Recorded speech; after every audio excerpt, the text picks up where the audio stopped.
एकीकडे राज्यामध्ये शेतकरी रस्त्यावरती दूध ओतून आपला संताप व्यक्त करतोय, तर दुसरीकडे औरंगाबादमधील आडगावमध्ये लोकांना मोफत दूध वाटप करून आंदोलन केलं जात आहे। काल दिवसभर शेतकऱ्यांनी दूध रस्त्यावरती अक्षरशः फेकून दिलं। यामध्ये तब्बल 4.5 लाख लिटर दुधाचं नुकसान झालं। शिवाय आजही काही ठिकाणी दूध ओतून शेतकऱ्यांनी आपला रोष व्यक्त केला।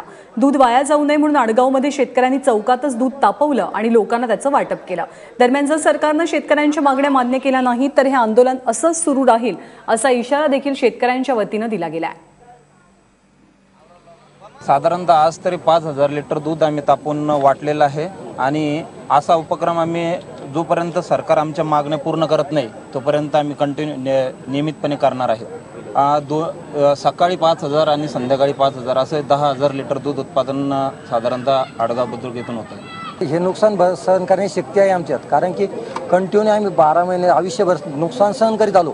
मग 8 दिवस 10 दिवस जोपर्यंत सरकार ऐकत नाही तोपर्यंत नुकसान सहन करायला काय हरकत आहे। कंटिन्यू नुकसान जर सरकार करतंय पण आज स्वतःहून आपण आपलं नुकसान सहन करायचं, याला काही हे पर्याय नाही।